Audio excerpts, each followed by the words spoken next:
Look, I want you to imagine something for a second. You're sitting at your desk on a Tuesday afternoon, and you get a text from your best friend saying they're in town for one night only. But you can't go. You've got that meeting tomorrow morning. You've got emails to answer. You've got laundry piling up that you haven't had time to deal with all week. Sound familiar? My name is Jace, and I spend way too much time thinking about why we're actually trying to get rich in the first place. If you're someone who's been grinding, saving money, following all the financial advice, but still feel like you're drowning in obligations and never have time for what actually matters, make sure to hit that subscribe button and give this video a thumbs up if this helps you out. Here's the thing that nobody tells you about building wealth. The whole point isn't the money. The point is buying back your time. I mean this literally, because once you understand the actual numbers behind this, it completely changes how you think about spending money.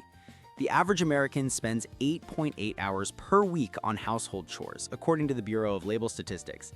That's 457 hours per year, almost 19 full days of your life spent cleaning, doing laundry, mowing lawns, and running errands. Now, if you could pay someone $25 an hour to do half of that, cleaning, cooking, meal prep, and errands, that's $5,700 per year. And I know what you're thinking, that sounds expensive, right? But here's what most people don't realize. If you're making $75,000 a year, after you factor in taxes, you're taking home roughly $57,000. That means your real take-home rate is about $28.50 per hour. So that $5,700 represents about 200 hours of your actual work time. You're trading 200 hours of your work to get back 228 hours of your life. You're literally getting more time than you're giving up. But we don't think about it that way. We think, I can't afford to spend $150 a week on a house cleaner and meal service. Meanwhile, we're spending 3 hours every Saturday cleaning, 2 hours on Sunday meal prepping, and another hour during the week on random errands when we could be with our kids, working on that side business that could actually increase our income. Now, you might be thinking, Jace, I'm not trying to be lazy here. I'm trying to be responsible with money.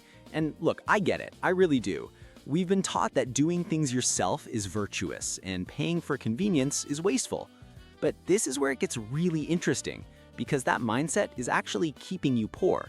There's this concept in economics called opportunity cost, and most people completely misunderstand it when it comes to their time. Let's say you spend 2 hours mowing your lawn every weekend to save the $40 it would cost to hire someone. In your mind, you're saving $40. You're being responsible. But if those 2 hours could be spent on literally anything that generates income, improves your skills that lead to a raise, or even just prevents burnout that makes you less productive at your actual job, you're not saving $40. You're losing money. Here's a real example.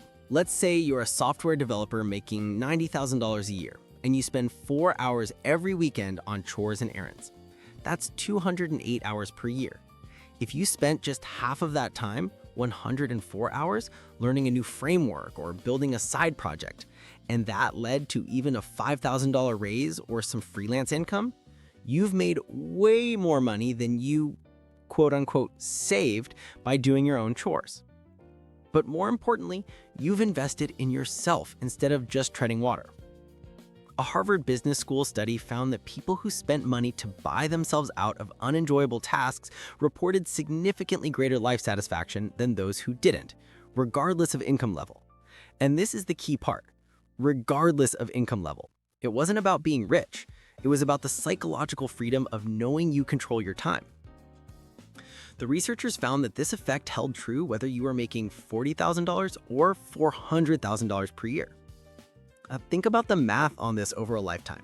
If you spend 30 years from age 30 to 60 doing 8 hours of household tasks per week that you could have outsourced for a reasonable price, that's 12,480 hours. That's 520 full 24-hour days.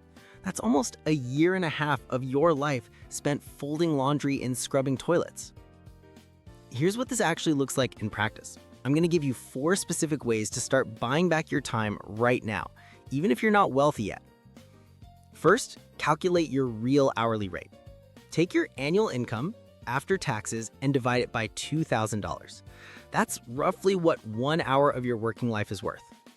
Any task you can outsource for less than that rate is potentially worth considering, especially if it frees you up to do higher value work or prevents burnout that actually costs you money in the long run.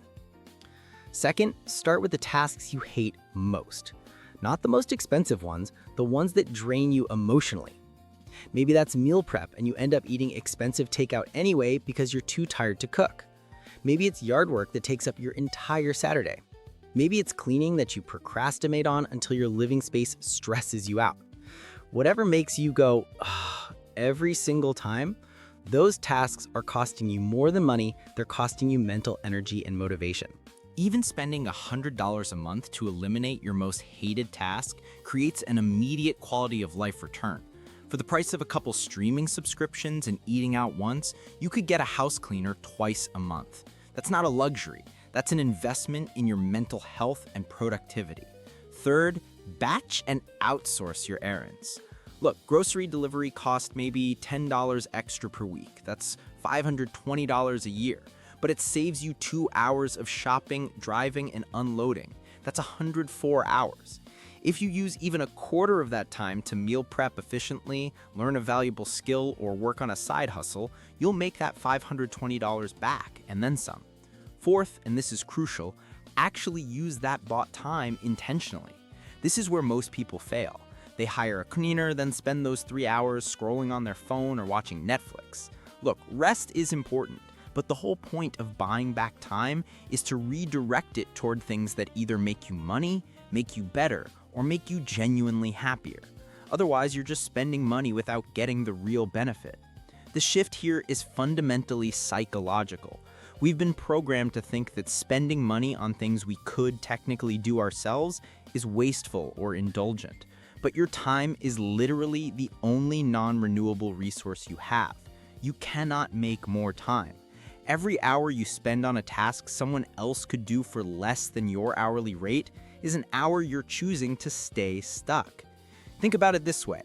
When you're 80 years old, are you going to look back and think, "I'm so glad I mowed my own lawn for 30 years"?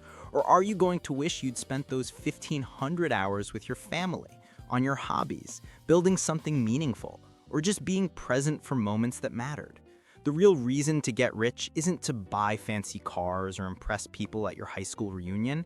It's to buy back your Saturdays. It's to be able to drop everything when your friend comes to town. It's to never again have to say, "I'd love to, but I just don't have time." Because you'll have created time by deliberately spending money on it. That's the game. That's what we're actually doing here with all the saving and investing in building wealth. We're trying to get to a point where our time is completely our own. So start small. Find one thing this week, just one thing, that you could pay someone else to do and use those hours for something that actually matters to you. Your future self will thank you.